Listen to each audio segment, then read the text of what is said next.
watching the station covering all of the DMV. This is DC News Now. Hi, everyone. Thank you so much for joining us for DC News and Now at 9. I'm Susan Tran. Hi, I'm Chris Flanagan. A deadly start to the new year. Developing now at 9 o'clock. Investigators say at least 15 people have died after a pickup truck intentionally rammed into a crowd on Bourbon Street in New Orleans. The FBI identifying the driver as 42-year-old Shamsa Din Jabbar of Texas. Now, we're told when the pickup stopped, the Army veteran got out and then opened fire on police.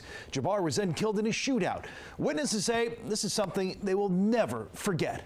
Aftermath was really what got me, like bodies all up and down the street, everybody screaming and hollering. You look down, you see somebody doing CPR.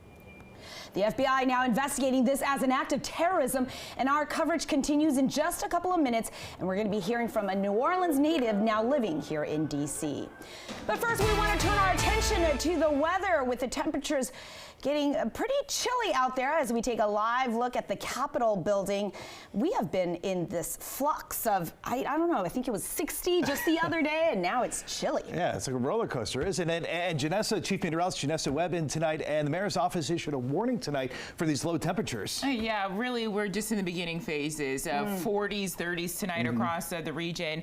We have an Arctic cold front that is going to make its way through, and folks, it is going to set the tone for winter-like conditions. We are in our winter season, and so hypothermia alerts, they are going to be really progressive for the next couple of nights. Anytime we fall below 32 degrees, you know, the municipality is going to be issuing those alerts. 42 right now under clear skies, and so we are still sitting at pretty average temps at this point, but we're in preparation really Friday into Saturday, where we see this bitter cold across much of the country. Today's biggest topic has been the wind flow across the entire region. Kaiser into Cumberland area, seeing 40 to 50 mile-per-hour winds across the entire region. And so we'll continue to kind of watch winds be very blustery going into your Thursday. Also, winter storm warning still in place for Garrett County, where at least an accumulation of 4 to 8 inches is expected. Have more on that forecast. It's coming up. All right, Janessa, we'll see you then. We'll continue our coverage of the devastating attack in New Orleans. A driver in a pickup truck plows into a crowd in the French Quarter, killing 15 people. This is popular Bourbon Street, where thousands were celebrating the new year. It is now a crime scene, and again, the FBI investigating this as a possible terrorist attack. DC News Now's Max Marcilla has been following the developments for us. And Max, I know you spoke with a New Orleans native who now lives here in D.C.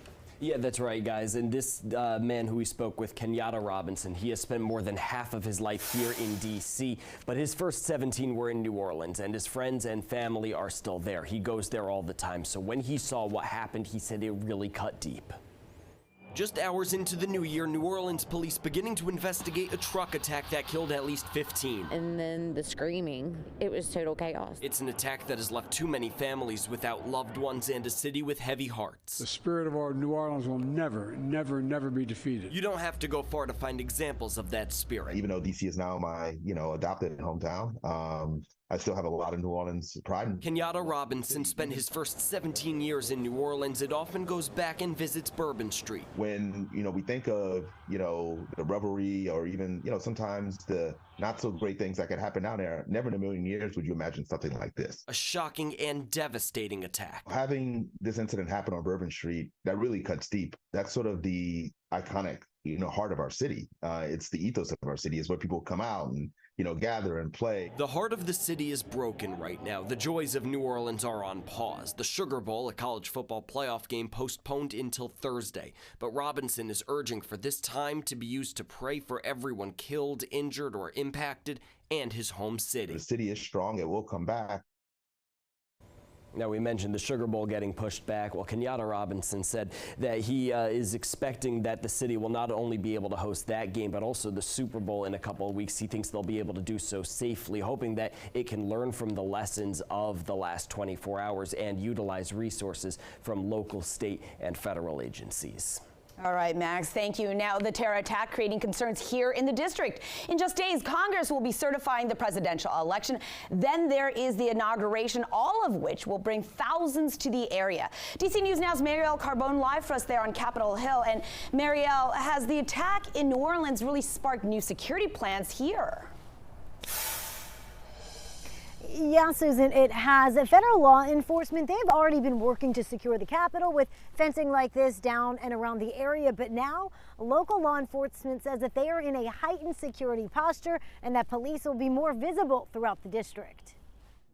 This was the scene in New Orleans New Year's Day after a man drove a truck down Bourbon Street, killing at least 15 people and injuring dozens more. This man was trying to run over as many people as he possibly could. 1,000 miles away, the news disturbing to those we spoke to. I saw it this morning, kind of freaked me out. I think it definitely brings a lot of more stress and anxiety. For Sydney Reeves and Hugh Anderson, who are visiting the Capitol from Nebraska. Having big events, the inauguration coming up, I think security, safety, it's on everybody's mind right now. And currently metal fencing is up around the Capitol and other federal buildings as local and federal law enforcement prepare for an influx of people and protesters this month. First on January 6th for the counting and certification of electoral votes. And then again January 20th for the presidential inauguration. Both are designated as a national special security event. It makes sense. The attack in New Orleans increasing security in D.C. even more. In a statement, a spokesperson for the Metropolitan Police Department saying, while there is no known threat to the District of Columbia, out of an abundance of caution, MPD has heightened its security posture across the city in light of recent events. MPD will continue working with our local and federal partners to assess potential threats and make any necessary adjustments to safeguard the community. It definitely is in the back of our heads, for sure, just to be mindful and aware of our surroundings. So important to note, no credible threat, as you heard there in that story, but other agencies, including the Metro Transit Police Department, also stepping up some of its security. You can expect some more officers on Metro lines and buses in the coming days as well. Reporting live on Capitol Hill tonight, I'm Marielle Carbone, DC News Now. And Virginia Governor Glenn Youngkin posting on social media tonight saying we're lifting up in prayer the victims, families, and the brave first responders in New Orleans after the unimaginably vicious and twisted attack overnight. Stay with DC News Now as we continue to follow this developing story. You can always check out our website at dcnewsnow.com for the very latest. New tonight in the district, a car falls into Rock Creek, sending 2 adults and 2 children to the hospital. Yeah, DC Fire and EMS saying this happened near a boathouse right where the creek feeds into the Potomac River. Now, all 4 were out of the water by the time rescue crews got there. Now, we're told they're in good condition when they were taken to the hospital. Still not clear at this hour how this exactly happened. Over in Northern Virginia, a man has been arrested for a shooting early this morning in Arlington. Now, police say Malachi Rawlings got into a fight with a group of people outside of an apartment complex on North Glebe Road. They say the 21-year-old then took out a gun, fired it, hitting a person. Then another person in the group shot at Rawlings. Police say both the victim and suspect were treated at the hospital and will be okay. Rawlings now faces multiple charges and is being held without bond. Meanwhile, happening right now, one man is dead after he was shot at this Exxon gas station last night in Landover, Maryland. Prince George's County police say Michael Shipman Jr. died there at the scene. A woman is also shot and rushed to the hospital. We're told she is expected to survive. And in Montgomery County, police are working to identify a man seriously hurt after he was hit by a car on New Year's Eve. It happened just before 6:15 last night on University Boulevard near East Franklin Avenue. We're told the man is in critical condition in the hospital.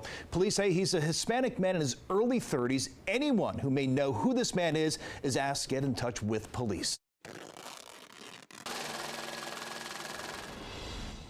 We're helping you stretch your dollar tonight, and a new year comes with some new tax laws. Yeah, Shannon Bankin has more tonight on the really important updates that could impact your wallet.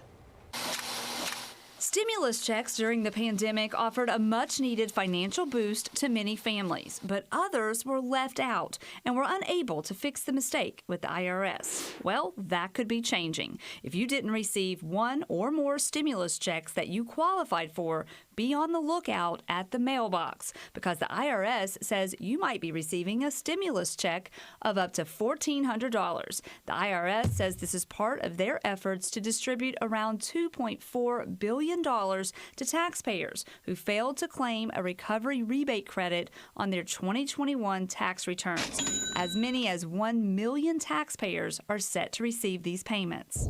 Now changing gears. If you are a small business owner or freelancer who uses payment platforms like Venmo and PayPal, this is for you.